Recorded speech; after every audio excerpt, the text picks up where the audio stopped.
Lila Hart was on her knees in jail dust, pressing her torn opera shawl to her bleeding hand, when a folded scrap slid from beneath the cell door and named her dead father a thief all over again. Men outside thought she had helped a prisoner escape. Women outside had already called her saloon trash. The sheriff had given her 1 hour to say who paid her. But the scrap carried a sentence no honest man would dare write. The Hart lie was bought, and the witness is not dead. Outside, a dust storm crawled toward San Aurelia like a brown wall, ready to bury tracks, hoofprints, and the last proof of a crime the town had used to ruin her. Only one man saw her pick it up, and he had every reason to walk away. Before we begin, let me know where you are watching from. Leave your country name in the comments below. And if you love stories about courage, loyalty, and community, be sure to subscribe so you don't miss the next stories. By sundown, San Aurelia had already decided what Lila Hart was. Not a seamstress, though she stitched half the gown that swished through the opera house on Saturday nights. Not a singer, though her voice could quiet a room faster than a gunshot. Not a daughter who had carried the weight of a dead man's shame since she was 13. No. By sundown, she was the opera house girl caught at the jail door with blood on her sleeve, a key missing from Sheriff Blakely's ring, an outlaw will dancer gone into the brush. The mistake had happened before the church bell struck 6. Lila had gone to the jail because Mrs. Pike, who cooked for the prisoners, had fallen sick with fever. It was nothing more than stew in a covered pail, a heel of bread, and a promise to return before the evening show. She had stepped through the jailhouse door with dust on her hem and a needle still tucked behind her ear. 10 minutes later, the back window shattered. A horse screamed. Someone fired twice. Will Dancer, thief and cattle runner, vanished into the alley behind the jail, leaving Deputy Tom Arlen bleeding by the woodpile, and Lila standing beside the open cell, with the stew pail overturned at her feet. The sheriff found her there. The town found her there. And when people in San Aurelia found a woman near trouble, they did not ask how trouble had found her. They asked what she had done to deserve it. Sheriff Blakely was a narrow man with a sunburned face and a mustache trimmed too sharp. He took Lila by the arm hard enough to bruise and pushed her into the front room of the jail. "Who gave you the key?" "No one," Lila said. "Who paid you?" "No one." "Then why were you at Dancer's cell?" I brought supper." The supper went to the floor because the window broke. Convenient. She looked past him at Deputy Arlen, who sat in a chair with his sleeves soaked red. The deputy was young and pale, barely 20. His eyes avoided hers, not out of cruelty, but fear. "I did not help that man escape," Lila said.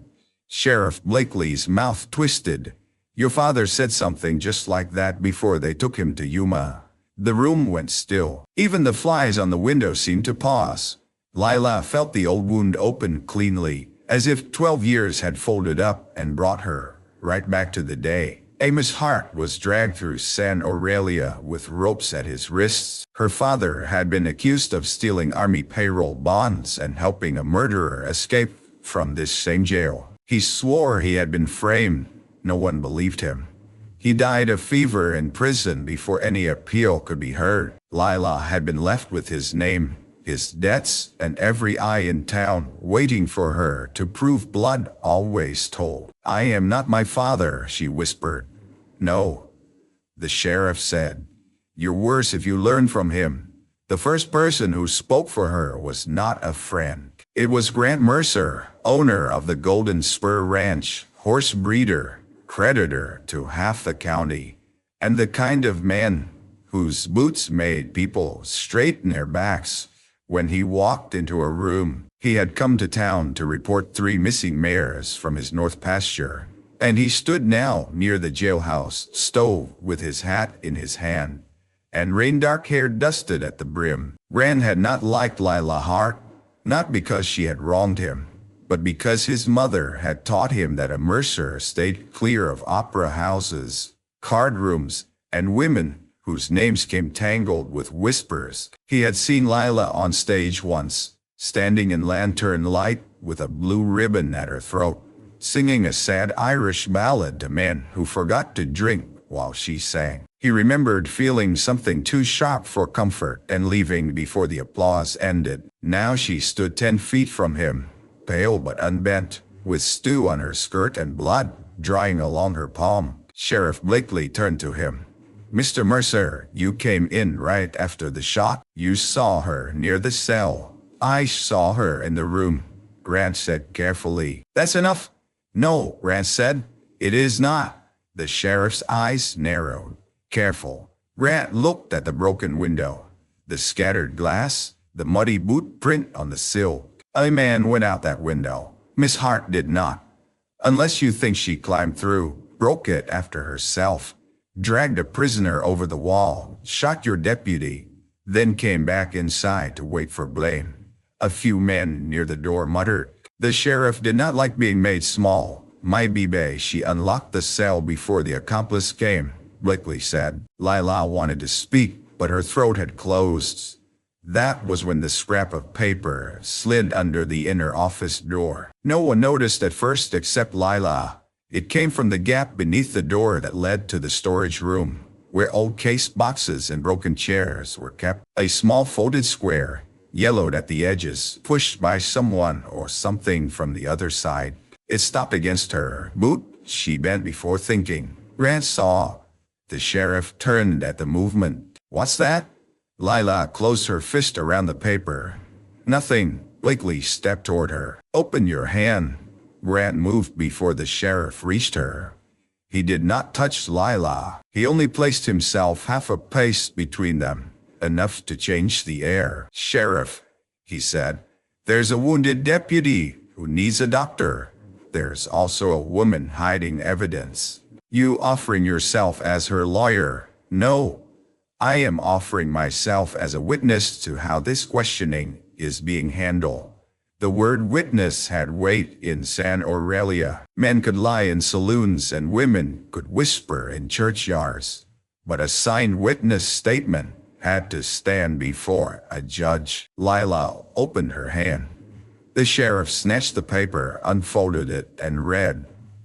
His face changed only for a second, but Lila saw it. Grant saw it too. Then Blakely said, "Trash." He tossed the paper into the stove. Lila lunged, but Grant was faster.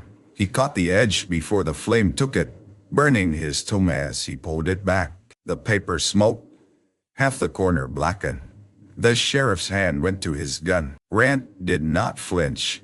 "You don't burn evidence in front of witnesses." The room tightened like a rope. Outside, wind struck the jailhouse wall. The coming storm pushed dust beneath the door in thin brown lines. Blakely's voice dropped. "You are making a mistake, Mercer." Grant looked at Lila. For the first time, his eyes did not carry judgment. They carried a question. Lila answered it without words. She was afraid. But she was not lying. Grant folded the scorched paper and tucked it into his coat pocket. "Then I'll make it in writing," he said. And from outside came a shout that rolled down the street like thunder. Dancer's horse was seen heading toward Mercer Land.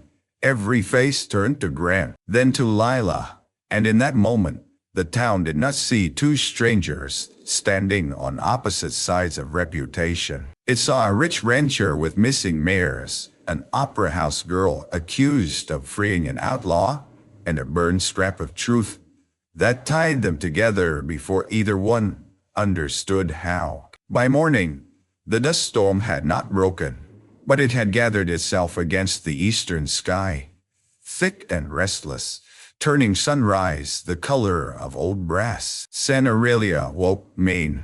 At the bakery, women spoke low over flour sacks. At the livery, men stopped brushing horses when Lila passed. At the church steps, Mrs. Mercer sat stiff-backed in her carriage and looked straight through her as if shame were a sickness that might leap across the street. Lila had slept little.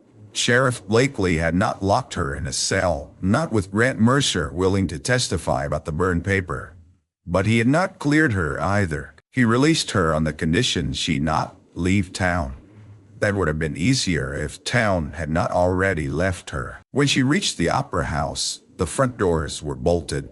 Mr. Bellwether, the manager, would not look her in the face. He stood beneath the painted sign, with his gray hair combed flat, and his fingers worrying a watch chain. "Lila," he said, "you know I've always valued your work."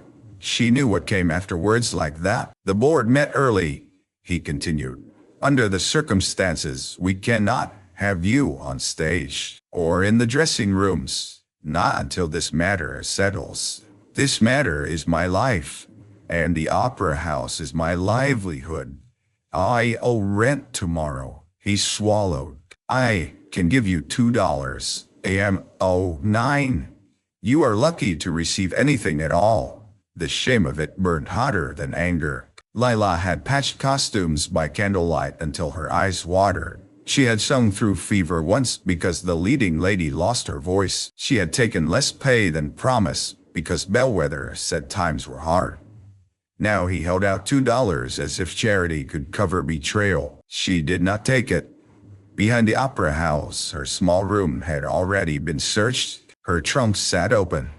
Dresses were pulled out, stockings thrown across the floor, letters scattered like dead leaves. The only photograph she owned of her father lay face down near the wash basin. Lila picked it up with trembling fingers. Amos Hart smiled from the faded picture, one arm resting on a fence rail, his hat tipped back, his eyes bright with a kindness the town had trained her to doubt. He had been a horse handler once, gentle with frightened animals, patient with children, trusted by ranchers until the night the army bonds disappeared. She remembered his last words to her through the jail bars.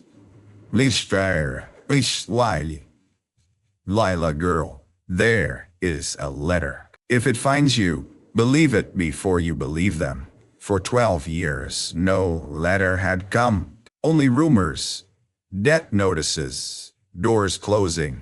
Now a burned scrap had slid out from under a jail door and said the witness was not dead. She was still kneeling beside the mess when someone knocked. Not a hard knock, 2 knuckles, careful. She opened the door with a sewing shear hidden in her skirt fold. Rand Mercer stood on the back steps. He had changed from his town coat into a work shirt and canvas duster. His burned tomb was wrapped in clean linen. A black horse waited near the alley, ears flicking at the dust. "I know I'm not welcome," he said. "You are more welcome than whoever searched my room." His eyes moved past her to the broken order of her belongings. Something in his jaw tightened. "Blakely, or men who think they're doing him a favor. Is anything missing? My wages, my place, my bay, my name, though that went missing years ago." He accepted the rebuke quietly. "I came because of the paper," he said. She opened the door wider. Rand stepped inside, but only far enough to keep the doorway behind him. He removed the scorched scrap from an envelope and laid it on the small table. The fire had eaten one corner, but most of the writing remained. "The Hart lie was bought, and the witness is not dead. Ask for Jonah Reed before the dust covers the old road." He saw who passed the bond through the jail door. He saw the girl's father refuse the money. Lila sat slowly. "Jonah Reed," she said. "You know him? My father spoke that name once. I thought it was a prayer or a fever word." He said Jonah ran because honest men were dying.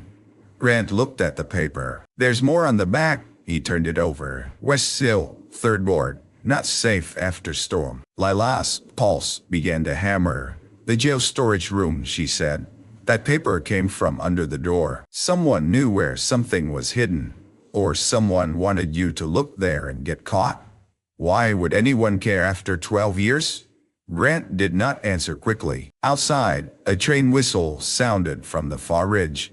The morning freight was coming in ahead of the storm. Iron wheels screaming against dry rails. Men would be gathering at the depot. News would travel faster than truth. "My mares were stolen last night," Grant said. 3 of my best. They were driven toward the old road north of town, the same road on the paper.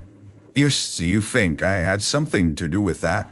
"I think we'll Dancer escaped at the same time. A note about your father appeared, and my horses were taken on a road tied to both. I think someone is moving pieces and wants us looking guilty before we understand the game. She studied him. Why help me? He looked toward the photograph of Amos Hart. When I was 9, your father saved my life. Lila went still. Grant's voice lowered. A stallion broke loose at my father's sale yard. Men shouted. I froze. Amos Hart pulled me through the rails and took the kick meant for my head. My mother thanked him with $10 and later pretended not to know him when he was arrested. The words landed softly, but they struck deep. Lila had never heard that story. No one had ever given her a memory of her father that was not stained. Did you believe he was guilty? She asked. Grant took a long breath. I was a boy. I believed what I was told. Later, I learned men with clean gloves can lie dirtier than drifters. But I did not come back to the question. I should have.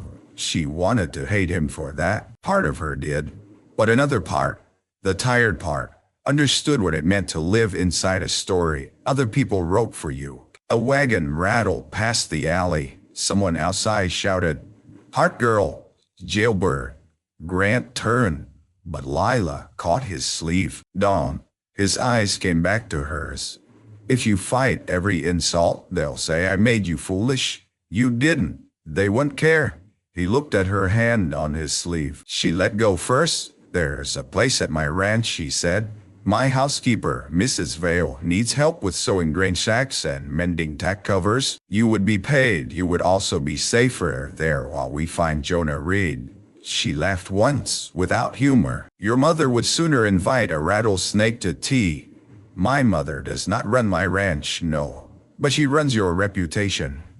That might need mending too. Lila looked around her little room, at the overturned trunk and the torn dresses, at the photograph of her father lying beside the burned scrap that might save or destroy her. What do you want from me? She asked.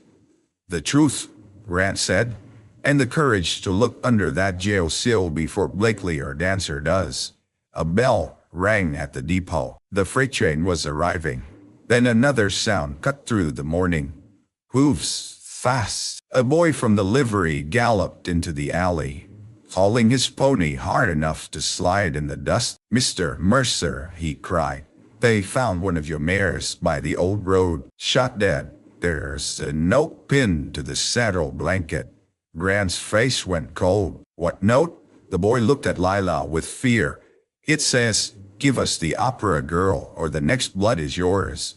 Grant did not take Lila to the Golden Spur Ranch by the main road. He took her north through the dry creek bed, where cottonwoods leaned white-limbed over cracked earth, and jackrabbits bolted ahead of the horse. He rode in front on the black gelding and gave Lila a steady bay. Mange Sunday, gentle, mouthed and patient. The sky above them hung low with dust, but the storm still waited, as if giving guilty men time to make worse choices. Lila had packed everything she owned in one carpet bag. It felt pitifully light. The land opened as they rode. San Aurelia shrank behind them into a scatter of roofs and steeples. The opera house cupola, no bigger than a toy. Ahead, the Golden Spur spread across rolling prairie with long fences, horse barns, windmill towers, and a white ranch house set beneath two old elms. Grant Mercer's wealth did not shout. It worked. Men moved yearlings through a corral with quiet skill. A farrier bent over a hoof beneath the shade of a shed. Two boys hauled water. A woman in a blue apron snapped sheets from a clothesline before dust could stain them. Everywhere Lila looked, there was order earned by labor, not display. At the main barn, a chestnut stallion reared against a lead rope, eyes rolling, copper coat flashing even beneath the dull sky. Two hands jumped back. Easy crown, Grant called. The horse struck the ground and blew hard. Lila stopped Sunday without thinking. She knew that kind of fear, not wildness, fear dressed as fury. Grant swung down. He was brought in from the south pasture this morning, found tangled in wire near where the mare was shot. The stallion reared again when a hand reached for him. Leave him, Lila said. 3 men turned. Grant looked up at her. You know horses? My father did. That is not what I asked. Lila dismounted slowly. I know pain when men crowded. A ranch hand snorted. Opera girl's a horse doctor now. Grant did not raise his voice. Silas stepped back.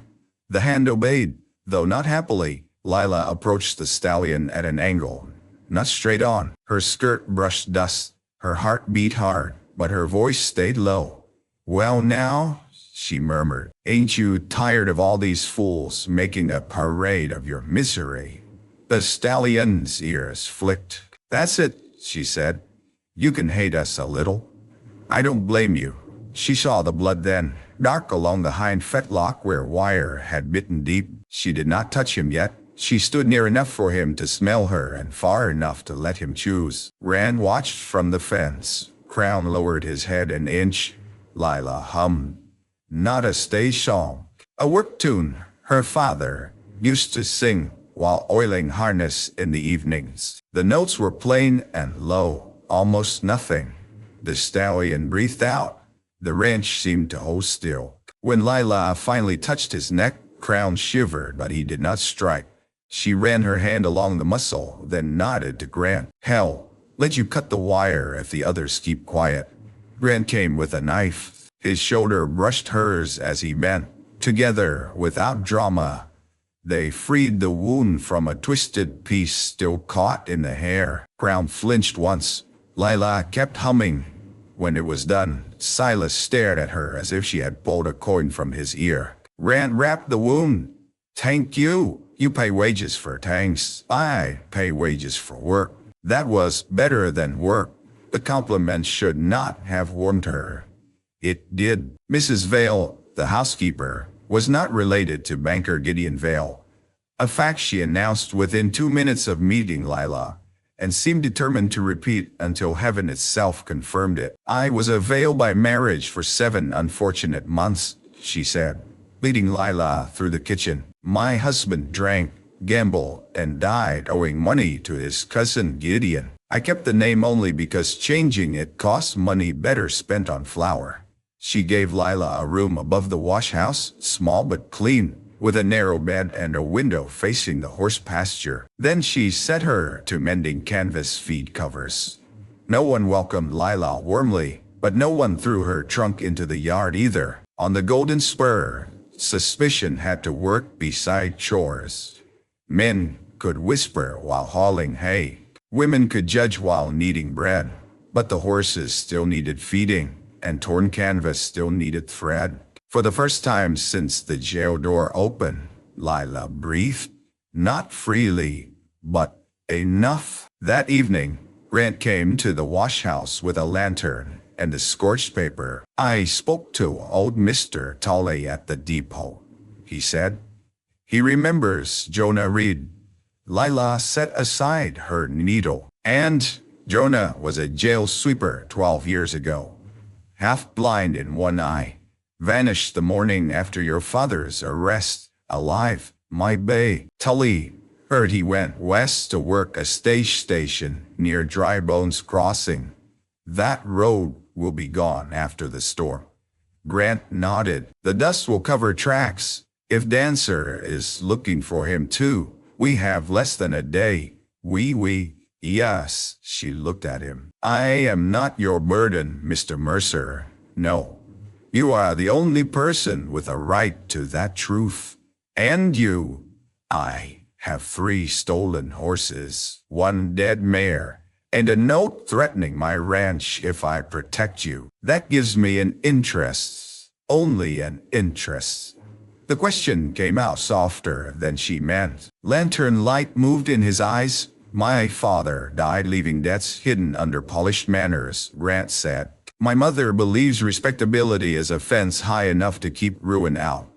I have spent 10 years breeding horses good enough that no man could call Mercer land wheat. Now someone has tied my name to an outlaw and an old crime. I want my ranch clean. But that is not all. What else? He looked past her toward the darkening pasture. When that sheriff said your father's name, you stood like a person being struck in a place no one else could see. I knew then I had seen that wound before. In yourself.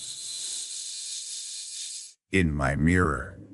It was not a confession of love. It was better. It was a piece of truth laid down without asking reward. Lila picked up a torn feed cover and pushed the needle through. My father told me there was a letter, she said. The night before they sent him away.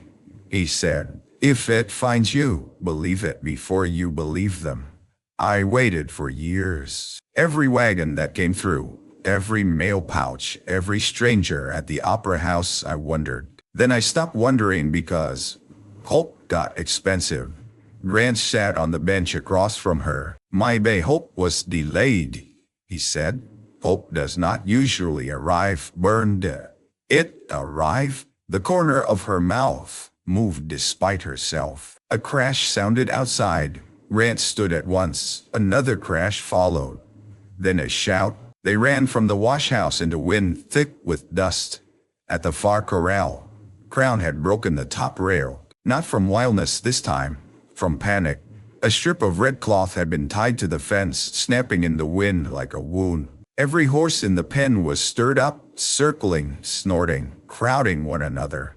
Grant cursed under his breath. Someone came close enough to tie that. Lila saw something pale beneath the cloth. A card. Grant tore it free and brought it to the lantern. On it, written in the same rough hand as the threat, were 4 words. Ask Mercer's mother why.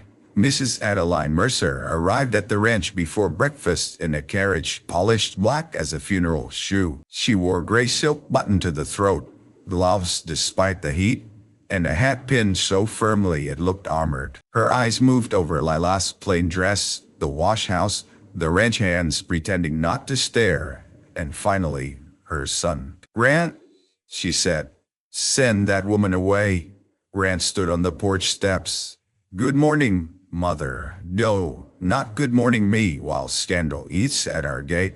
Lila was near the kitchen door with a basket of mended cloth in her arms. She could have slipped away. Pride kept her still. Adeline Mercer looked at her then. I do not blame you for being what life made you, she said. But I will blame you if you drag my son into the pit your father dug. Lila's fingers tightened around the basket. Grant came down 1 step. That is enough. No. It is 12 years late. Adeline turned on him. Your father nearly lost this ranch because of Amos Hart. Army buyers pulled contracts. Investors left. Men whispered that Mercer horses carried stolen money in their saddlebags. I held this family together while you were too young to know fear from weather. What does that have to do with Lila? Everything. Trouble returns through familiar doors. Lila spoke before Grant could. Mrs. Mercer, did you know Jonah Reed? The older woman's face did not change, but her silence sharpened. Grant noticed. Mother, he said. Adeline looked away toward the pasture. Half the county knew half the county then. Did you know him? Lila asked again. Adeline stepped closer. Girl, whatever paper you think you found, burn it for your own peace. Dead men do not climb out of graves to thank daughters for suffering.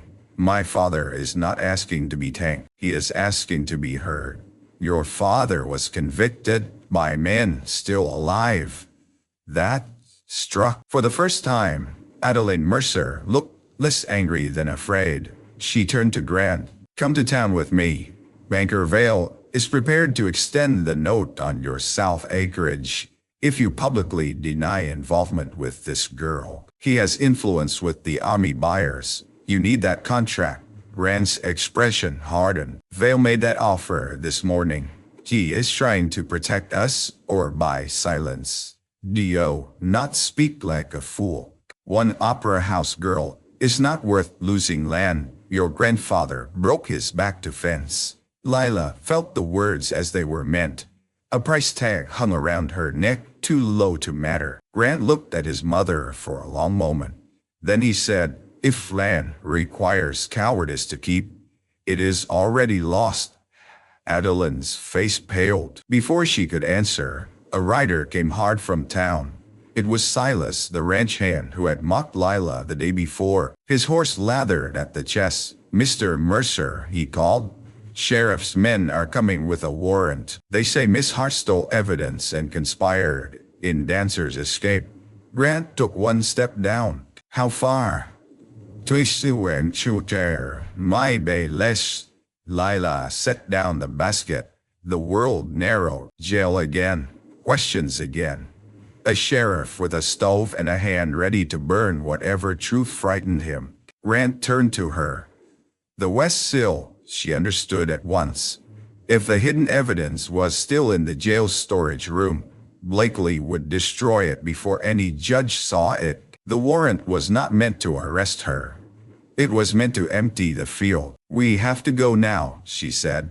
Adeline grabbed Grant's arm. "You cannot ride against the sheriff. I can ride ahead of a lie." Lila ran for Sunday. Grant saddled his black gelding himself. Mrs. Vale packed a cloth bundle with bread, a canteen, and a small pistol Lila did not ask for but accepted. They did not take the road. They cut across dry pasture and down through a wash where mesquite scratched at their sleeves. Behind them, dust lifted from the south. Sheriff Blakely's men on horseback.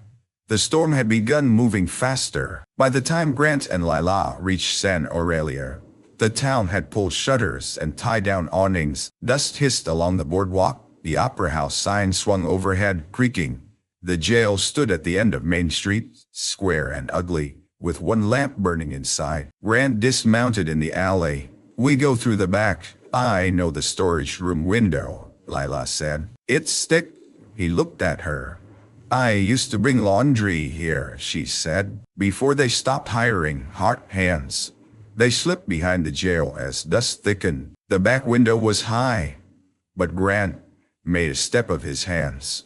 Lila put one boot in his palms and climbed. The sash groaned. For one breath, it would not move. Then it jerked up loud enough to make them both freeze. No shout came. Lila slid inside. The storage room smelled of old paper, rust, and mice. Broken chairs leaned against shelves. Case boxes sat stacked beneath a cloth gray with dust. The office door was closed, but voices murmured beyond it. Sheriff Blakely was inside. So was banker Gideon Vale. Lila crouched beneath the window as Grant climbed in behind her. Vale's voice came through the wall, smooth as poured cream. "You should have burned the whole scrap." "I tried," Blakely snapped. "You tried in front of Grant Mercer. That is not trying. That is theater. I want more money." "You want to stay sheriff." Silence. Then Blakely said, "Dancer wants the girl. Dancer wants whatever Jonah Reed gave her father. If the girl leads us to it, let her breathe until then."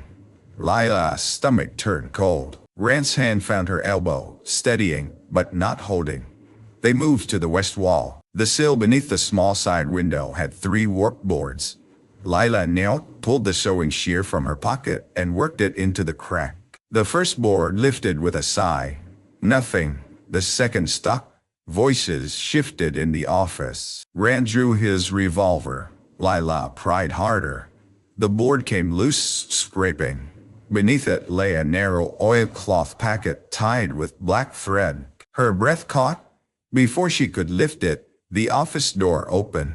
Sheriff Blakely stood there with a shotgun. "Well," he said, "the Hart girl steals from jail twice." Grant stepped in front of Lila. Blakely smiled, and Mercer makes himself an outlaw for a pretty voice.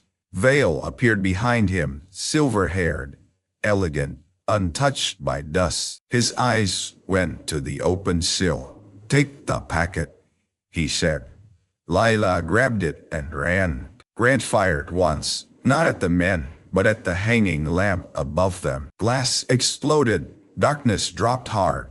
Blakely cursed. Vale shouted. Lila reached the window, shoved the packet into her bodice, and climbed as Grant boosted her up. A shotgun blast tore the wall beside him. "Grant, go." She landed outside in dust so thick she could barely see Sunday. She mounted with shaking hands. Grant came through the window behind her, coat torn at the shoulder, hat gone. They rode blind. Behind them, men shouted. Ahead, the storm swallowed the road. Only when they reached the dry creek did Grant pull close enough to speak. Are you hit?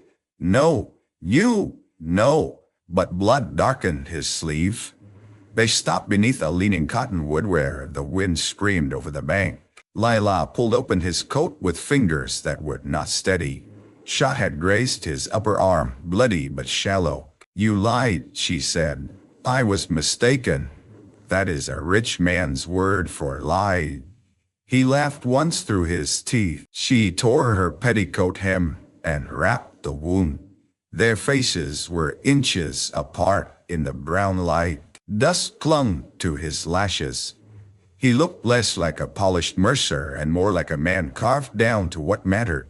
The oilcloth packet pressed against Lila's ribs. Open it, he said. She did. Inside were 3 letters, a brass jail key black with age, and a signed statement. The first letter was from Amos Hart to his daughter, never delivered. The second was from Jonah Reed to the territorial judge. The third bore Adeline Mercer's name.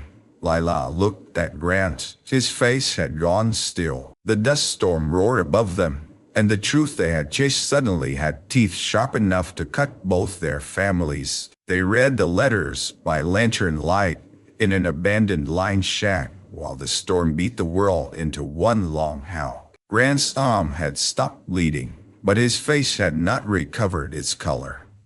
Lila sat across from him at a rough table, the oilcloth packets spread between them like a hand of cards no one wanted to play. Amos Hart's letter came first. My Lila girl, if this reaches you, it means someone braver than I could be has carried it out. I did not steal the bonds. I did not free Caleb Voss from jail. I was offered money to take blame because they said your mother's medical debt would be forgiven and you would be cared for. I refused. Then they used my old key from the livery and made the lie fit my hand. Jonah saw the exchange, so did Mrs. Mercer, though I do not know what fear bought her silence. Believe this, I stayed quiet, only about the name of the woman who begged me not to speak, because her boy would lose everything. I thought Mercy might come back around.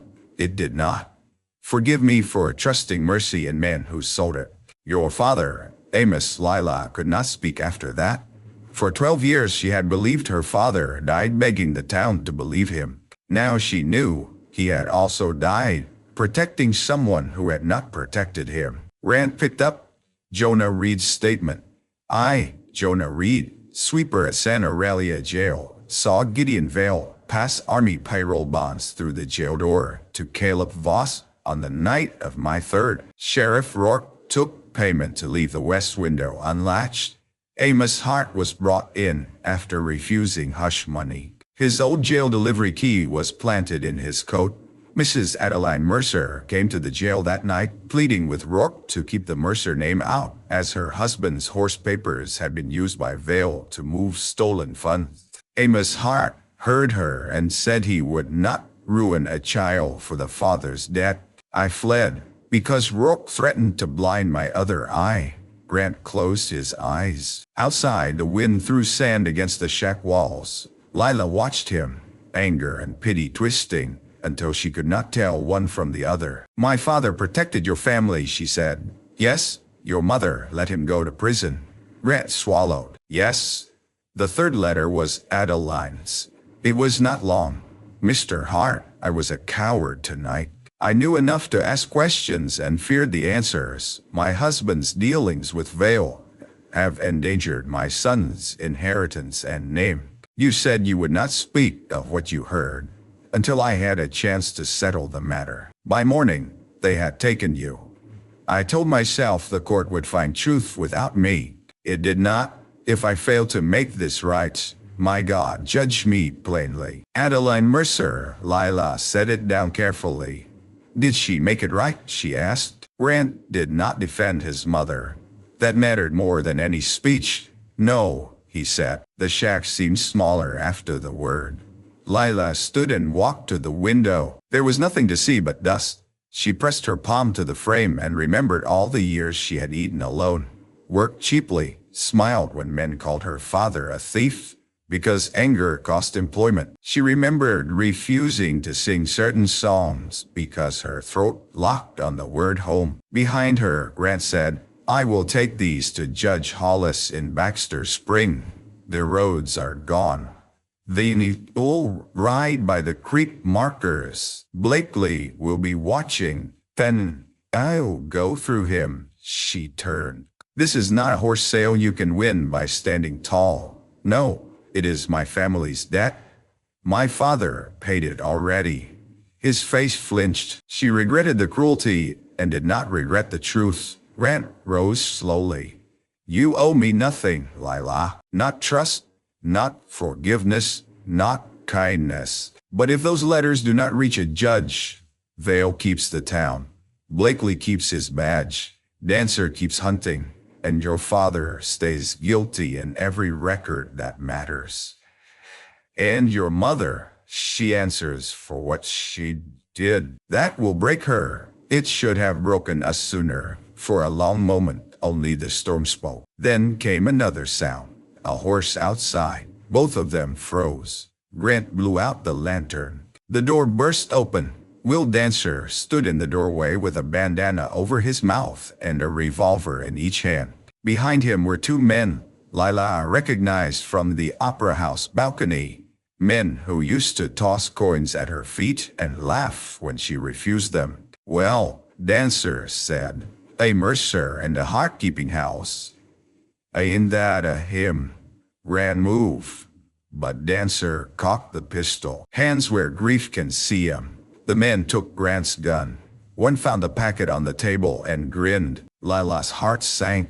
Dancer stepped inside, shedding dust like a devil come out of the earth. He was younger than Lila expected, with pale eyes and a scar cutting his lower lip. Vale said, "You might be sentimental enough to run for proof," he said.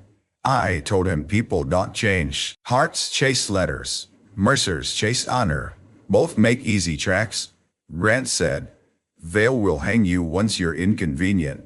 Dancer smiled. "My bear, but not before he pays." He looked at Lila. "You and me are going back to town. Sheriff needs a confession. Mercer here can die resisting." "No," Lila said. "No." Her voice shook, but she held it. "You want the letters destroyed. You do not need him dead." Dancer tilted his head. "You bargaining?" "Yes, with what?" Lila looked at Grant, then at the packet in Dancer's hand. "Those are copies," she lied. The shack went silent. Grant's eyes flicked to her, but only once. Lila kept going. Jonah Reed kept the originals. He sent that packet to draw out whoever came hunting. "Kill us," and the originals reached Judge Hollis by stage. Dancer's smile faded. One of his men shifted. "Vale said nothing about copies." "Vale says what keeps you cheap," Lila said. Dancer stepped close enough that she smelled tobacco and wet leather. "Where's Reed?" "Dry Bones Crossing." The name was already in the scrap. It was the best lie because it might also be true. Dancer stared at her. Then he struck Grant across the head with his pistol. Lila cried out as Grant fell against the table. Dancer grabbed her arm. "Then you're taking us there." They dragged her into the storm. Grant lay still on the shack floor, blood at his hairline, while Dancer's men tied his hands to the iron stove leg. Lila fought once. A man twisted her wrist until pain flashed white. "Leave him water," she said. Dancer laughed. "Listen to the opera girl giving orders. Leave him water, or I lead you in circles until the storm buries us all." The outlaw looked at her for a long second, then nodded. One man kicked a canteen within Grant's reach, but did not untie him. As Dancer pushed her onto a horse, Lila saw Grant move. Barely. His eyes open. She could not go to him. She could only look once, hard enough to make a promise. Then the storm swallowed the shack. For hours, Lila rode between outlaws through a world without edges. Dust erased the sky, the ground, even the shapes of the men beside her. She kept them pointed northwest by instinct and memory from old laundry routes, but she delayed where she could. She chose bad footing. She paused at false washes. She claimed landmarks had vanished. Every minute was a stitch in a seam she prayed would hold long enough for Grant to break free. Near dusk, the storm thinned. Dry Bones Crossing appeared as a low-stage station, crouched beside a dead well, half its roof gone, its sign hanging by one chain. A single mule stood tied beneath the lean-to. Someone was inside. Dancer dismounted. "Yei, Miss Hart, I'll put the first bullet in your knee, and the second in your songbird throat." Lila stepped down on numb legs. The station door opened before they reached it. An old man stood there with a shotgun, one eye clouded white, the other sharp as a nail. "Will Dancer," he said, "you always did ride behind better men's sins." Lila's breath stopped. "Jonah Reed," she whispered. The old man looked at her, and his hard face softened with grief. "You have your father's eyes," he said. "Lord, forgive me, child. I should have come sooner." Jonah Reed did not lower the shotgun. Neither did Will Dancer lower his pistol. For a moment, the whole past balanced in the doorway of that ruined stage station, with Lila standing between the man who had run from truth and the man hired to kill it. Dancer spoke first. "Hand over the originals." Jonah spat into the dust. "You think I waited 12 years to give Gideon Vale my last clean breath? I think you're old. I was old when your mama still hoped you'd be decent." Dancer's face hardened. Lila saw his finger tighten. Then a rifle shot cracked from the ridge. Dancer's hat flew from his head. Everyone scattered. Grant Mercer rode down through the thinning storm like a man brought out of judgment. Hair loose, face streaked with blood and dust, rifle in hand. Behind him came Silas, Mrs. Vale, and 4 golden spur hands, all armed, all riding hard. Lila's knees nearly failed from relief. Dancer grabbed her and pulled her against him, pistol at her side. Grant reined in 20 yards away. "Let her go," he said. Dancer laughed. "You Mercers do love giving orders." Grant's gaze moved to Lila. He was pale from the head wound but steady. "You hurt?" he asked. "No." That one word carried everything she could not say. Jonah lifted his shotgun. "Dancer, the originals are already gone." Dancer snarled. "Liar." "No," Jonah said. "I put them in the Baxter Springs mail pouch 2 days ago, when I heard Vale was asking after me. What the girl carried was enough to scare rats into daylight. The judge will have my statement by morning."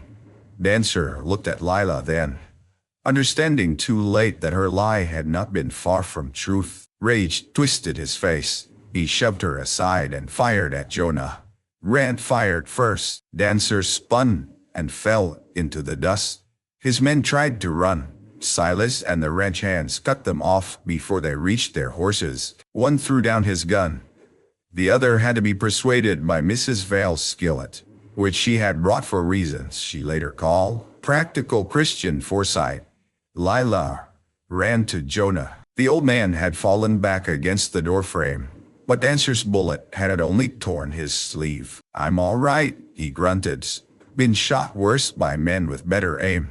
Then Grant was there. He did not embrace Lila, not in front of armed men, not while danger still breathed, but his hand found hers, and for a moment their fingers locked with the force of all that had not been promised aloud. "You came," she said. "You looked back," he answered. That was enough. They rode to Santa Aurelia under a clearing sky. The dust storm had spent itself. It left the town buried in brown powder, windows filmed, porches drifted, wagon wheels half covered as if the earth had tried to hide every road. But it had not hidden the truth. Judge Hollis arrived the next morning on the delayed train from Baxter Spring, carrying Jonah's original statement and 2 supporting letters sealed before a clerk. By noon, Sheriff Blakely was stripped of his badge. By afternoon, Gideon Vale's bank was locked and guarded. By evening, men who had once shouted loudest about Amos Hart found urgent reasons to speak softly. Will Dancer lived long enough to name Vale as the man who paid him to retrieve the letters and frame Lila for the jail escape. He also confessed that the key missing from Blakely's ring had been taken by Blakely himself and passed through the same old gap under the jail door. Just as the bonds had been 12 years before, the old lie had not merely been told in that jail. It had learned the shape of the door. Now at last the door stood open. Lila did not attend the first public hearing because Judge Hollis asked her to. She attended because her father could not. She stood in the courthouse in a plain blue dress she had mended herself. Rand stood 3 feet behind her, close enough to steady her if she needed it, far enough not to claim strength that belonged to her. Jonah Reed gave his testimony. His voice shook at first, then strengthened as the room quieted. Adeline Mercer sat in the front row. She looked older than Lila, remembered from 3 days before. Pride had gone out of her posture, leaving something rawer and more human. When Judge Hollis read her old letter aloud, she closed her eyes but did not leave. At the end, the judge cleared Amos Hart's name in the official record. The words were plain. They were not enough to return years, or wages, or birthdays, or the sound of a father's step on a porch. But they were something. Lila bowed her head, and the tears came without shame. Afterward, outside beneath a sky washed clean and pale, Adeline Mercer approached her. Rand stiffened, but Lila touched his arm. Adeline removed her gloves. Her hands trembled. "Miss Hart," she said, "I have rehearsed 100 speeches since last night. All of them were cowardly, because all of them tried to make my fear sound reasonable." Lila waited. The older woman swallowed. "Your father protected my son from my husband's disgrace. I repaid him with silence. There is no apology large enough for that." "No," Lila said quietly. "There is not." Adeline accepted it with a small nod. "But there can be truth," Lila continued. "Every time someone says his name." Adeline's eyes filled. "Then I will say it publicly, as often as I am given breath. It was not forgiveness, not yet, but it was a door unlatched." The Opera House board offered Lila her position back by supper. Mr. Bellwether came personally, hat crushed in his nervous hands. He spoke of misunderstandings, unfortunate haste, the difficulty of managing public confidence. Lila listened until he ran out of polished words. Then she said, "My fee has changed." He blinked. "Your fee for singing, for sewing, for every hour you forgot had worth because I needed bread." His mouth opened. Mrs. Vale, who had accompanied Lila with a basket of laundry and the look of a woman hoping someone would test her patience, raised one eyebrow. Bellwether agreed to the new fee. Lila sang that Saturday. The Opera House filled past standing room. Some came out of guilt. Some came from curiosity. Some came because people always want to witness the return of what they helped bury. Lila wore no jewels, only a blue ribbon at her throat and her father's photograph tucked inside the bodice of her dress near her heart. When she stepped into lantern light, whispers moved across the room. Then she sang the work tune her father had once used to calm frightened horses. No piano at first, no flourish. Just Lila's voice, low and steady, carrying through the hall like water finding dry ground. Men took off their hats. Women lowered their eyes. In the back row, Rand Mercer stood with his hands folded over the head of his cane, because Mrs. Vale had insisted a man with a head wound did not get to stand, unsupported out of stubbornness alone. Beside him sat Adeline, dressed in black, listening as if each note were a debt being counted. When the song ended, no one clapped for several breaths. Then Jonah Reed struck his cane against the floor. Once, twice, the applause rose. Lila looked toward Grant. He did not smile like a man pleased by entertainment. He smiled like a man watching someone come home to herself.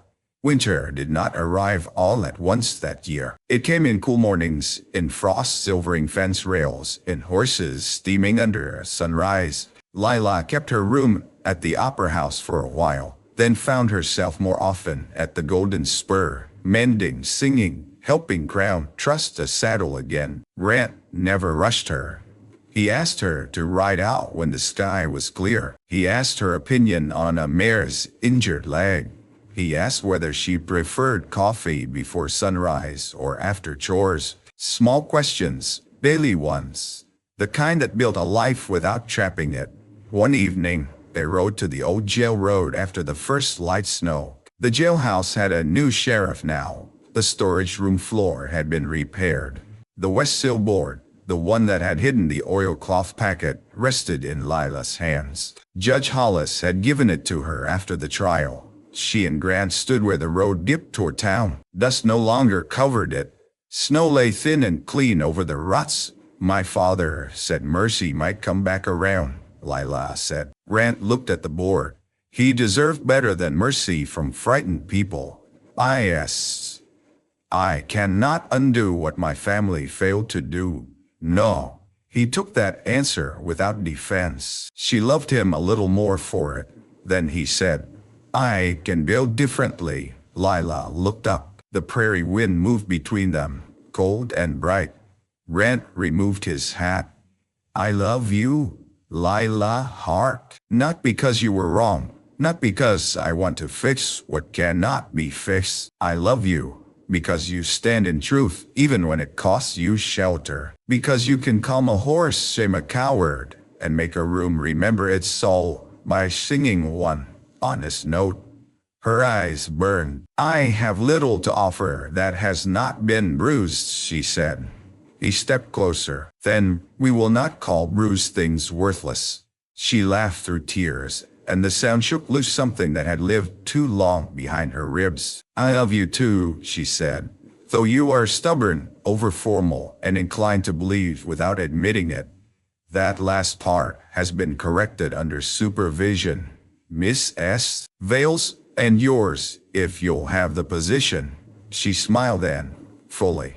He did not kiss her until she reached for him first. When he did, it was gentle, certain, and quiet enough for the prairie to keep. In spring, Lila Hart married Ren Mercer beneath the elms at the Golden Spur Ranch. Jonah Rees sat in the front with a blanket over his knees. Mrs. Vale cried into a flour sack because she claimed handkerchiefs were too small for serious occasions. Adeline Mercer stood and spoke Amos Hart's name before the vows, telling every guest how his courage had saved her son and how her silence had failed him. Some people shifted uncomfortably. Lila let them. Comfort had never cleared a name. After the wedding, music spilled from the porch. Horses grazed beyond the fence. The opera house girls danced with ranch hands. Church ladies ate cake beside former saloon patrons. And for once, San Aurelia did not know which rules to enforce. Near sunset, Lila walked with Grant to the barn. Grant stood in his stall, heeled and glossy, his dark eyes calm. Lila fed him a sugar piece from her palm. Grant leaned beside her. He trusts you more than me. He has taste. That he does, she laughed, and the sound drifted through the barn rafters with the smell of hay, leather, and rain, coming far off over the prairie. Later, when the guests called them back, Lila paused at the gate. Across the yard, mounted above the new tack room door, was the old jail shillboard. Grant had sanded it smooth, but left the scars, the nail holes, the dark stain where time had gathered. Beneath it, carved by his own hand, were the words, "Truth found the door." Lila touched the carving. For years, the lie had lived under a jail door, waiting in dust, waiting through cowardice, waiting while a girl grew into a woman beneath its shadow. It had found her at last, not to ruin her, but to return what had been stolen. A father's honor, a woman's dignity, and a home built not on silence, but on the courage to open what fear had kept closed. Grant came beside her and took her hand.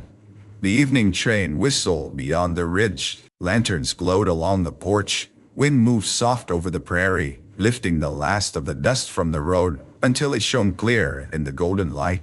And Lila Hart Mercer, once called the Opera House Girl, as if it were a sentence, walked home beside the man who had chosen truth before comfort, while behind them the old jail door stood empty, unable to hold another lie.